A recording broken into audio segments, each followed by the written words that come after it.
Patay ang isang ginang matapos gumuho ang ilang bahay sa Catbalogan City sa Samar kahapon. Ang senior citizen na biktima, sinubukan daw ligtas ang mga alagang manok nang mangyari ang insidente. Para alamin pa ang sitwasyon ng mga residente sa lugar, makakausap po natin si Juniel Tagarino, ang CDRRMO head sa Catbalogan, Samar. Magandang umaga po sa inyo, sir. Kumusta po ang mga residente dyan? Magandang umaga po. Hello ma'am, magandang umaga po. Yes po, go ahead. We can hear you. Kasalukuyan po, mayroon na lang po kaming naranasang pag-ambon etong madaling araw. Pero mula kagabi, hindi naman po lumakas ulit ang hangin at ang ulan. Ang iba naman pong mga evacuees namin ay bumalik na sa kanilang mga bahay para ayusin at linisin ang kanilang mga nagkalat na mga gamit. Dulot ng paggaragasa ng ulan at hangin kahapon nung isang gabi dito sa Catbalogan City po. Yung aming namang casualty ay nandun na sa funeral home kasama ang kaniyang mga kapamilya at saka nakapag-conduct na din po ng post-mortem assessment ang ating City Health Department. Sir, ngayon po ba meron na po tayong datos kung ilan po, kung meron po ba tayong mga naitalang nasawi, nawawala dyan po sa Catbalogan, Samar? Nung gabi ng madaling araw ng rumagasa ang uwan, meron kaming dalawang reported na missing. Pero ang isa ang na-confirm namin, yun nga yung senior citizen, pero yung isa hindi na confirm. Na-confirm namin hindi naging casualty.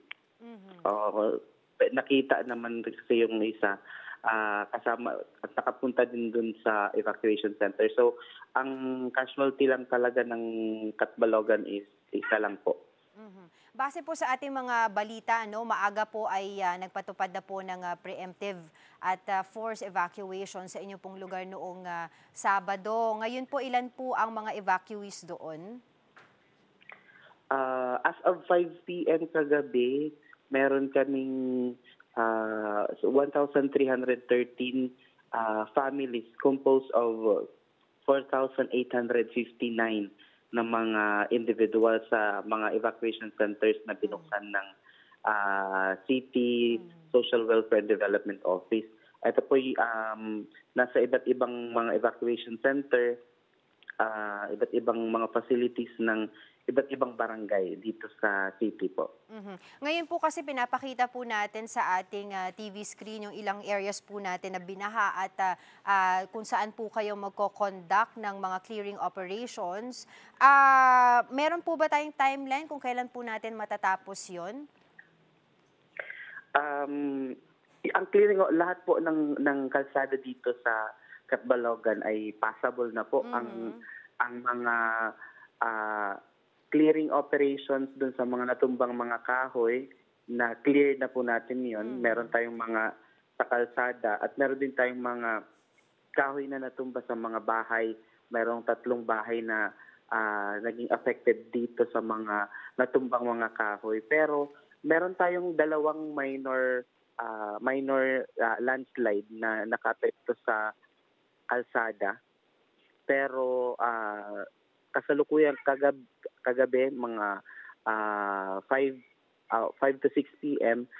Cleared naman po na yung ating mga kalsada.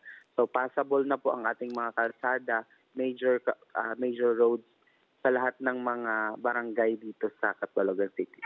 Alright, patuloy po kami makikipag-ugnayan sa inyo regarding this issue. Maraming salamat po sa inyong oras. Catbalogan, Samar, CDRRMO Head Juniel Tagarino. Mga kapatid, Angela Lagunsad Castro po para sa komprehensibo at makabuluhang balitaan at talakayan. Mag-follow at subscribe na sa social media pages ng News 5.